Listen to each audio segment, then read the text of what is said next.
Chicken কষা, মজার স্বাদের চিকেন কষা তৈরি করে আজকে দেখাবো।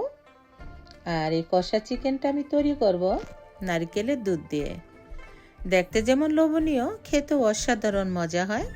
তাহলে আসুন রেসিপিটি দেখে নিই। আর এই রেসিপিটা যদি একবার করে খান বারবার খেতে মন চাবে। এটা ভাতের সাথে, রুটির সাথে, পোলাওর সাথে, সব কিছুর সাথে মজা লাগবে। আমি একটা প্যানে পেঁয়াজ আর টমেটো ভালো করে ভেজে নিচ্ছি। আমি আমার 2টা চিকেন রান্না করব আজকে, সেই পরিমাণই আমি পেঁয়াজ আর টমেটো দিয়ে দিয়েছি। আপনারা একটা রান্না করলে একটু কম করে দিয়ে দিবেন। আর এখন দিয়ে দিলাম তেজপাতা আর কিছুটা আস্ত গরম মশলা, দারুচিনি, এলাচ আর লবঙ্গ। আর দিয়ে দিলাম স্বাদ মতো লবণ। এখন পেঁয়াজ আর টমেটোর সাথে এই মশলাগুলো একটু ভালো মতো ফ্রাই করে নেব।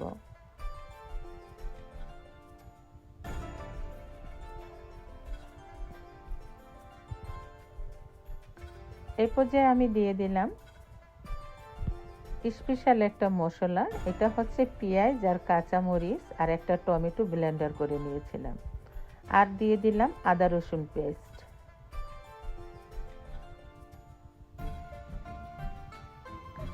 ভাবছেন আমি পেঁয়াজ বাটাও দিলাম, আবার পেঁয়াজ ভেজেও নিয়েছি। এটা যেহেতু কষা হবে তাই একটু পেঁয়াজের পরিমাণটা একটু বেশিই দিতে হবে। এখন দিয়ে দিলাম পরিমাণ মতো হলুদের গুঁড়া আর দিয়ে দিলাম মরিচের গুঁড়া। এটা যেমন কালারটা সুন্দর, আবার খেতেও এটা অনেক ঝাল এই মরিচটা। আর দিয়ে দিলাম ভাজা জিরার গুঁড়া।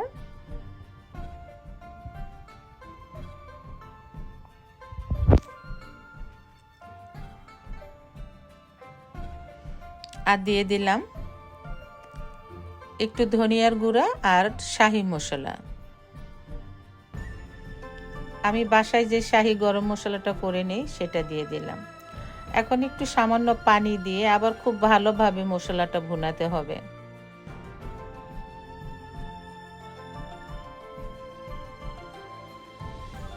একেবারে আলতো হাতে নেড়ে চেড়ে মশলাটা খুব সুন্দর করে ভুনিয়ে নেব।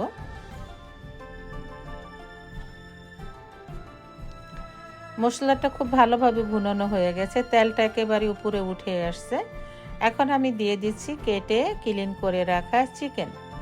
আমি আগেও বলেছি এখানে আমি 2টা হাট চিকেন নিয়েছি। আর এই হাট চিকেনটা একেবারেই আমাদের দেশি মুরগির স্বাদ। মনে হচ্ছে যেন এটা যখন খাই তখন মনে হয় যেন বাংলাদেশের দেশি মোরগ খাচ্ছি।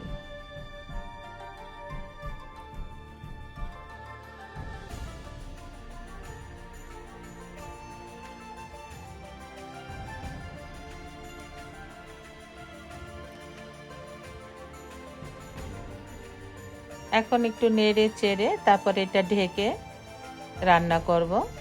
আর এই মুরগিটা রান্না করতে অনেক সময় লাগে, হার্ড চিকেন বলে কথা। একটু ঢেকে দিয়েছিলাম, আবার একটু নেড়ে চেড়ে দিলাম, আবার ঢেকে রান্না করব। এটা আমি দেখুন প্রায় 1 ঘন্টা ঢেকে রান্না করেছি। এখন মোটামুটি এটা সিদ্ধ হয়ে আসছে। এই সময় আমি দিয়ে দিব নারকেলের দুধ। আপনারা ফ্রেশ নারকেলের দুধ দিতে পারেন, বাট আমি এটা কোকোনাট মিল্ক পাউডার দিয়ে দিলাম। আর এটা খুবই মজা হয়, এটা ক্রিমি পাউডার। আবার ভালো করে নারকেলের দুধটার সাথে একটু ভুনাবো।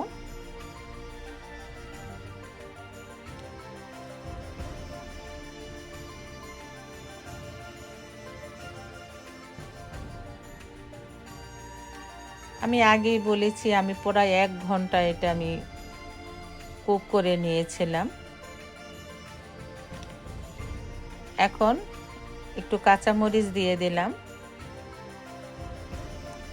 এটা যতক্ষণ পর্যন্ত মাংসটা সিদ্ধ না হবে অতক্ষণ পর্যন্ত এটা কুক করে নিতে হয়। এটা হার্ড চিকেন। উপরে একটু ধনিয়া পাতা দিয়ে দিয়েছি। হয়ে গেছে আমার চিকেন কষা নারকেলের দুধ দিয়ে। এটা অসাধারণ মজা হয় খেতে। এই সিম্পল রেসিপিটি অবশ্যই করে খেয়ে আমাকে জানাবেন কেমন হলো। এটা স্বাদ জীবনও ভুলতে পারবেন না যদি এভাবে করে খান। সবাই ভালো থাকবেন, সুস্থ থাকবেন। আবার হাজির হয়ে যাব নতুন রেসিপি বা ব্লগ নিয়ে ইনশাআল্লাহ।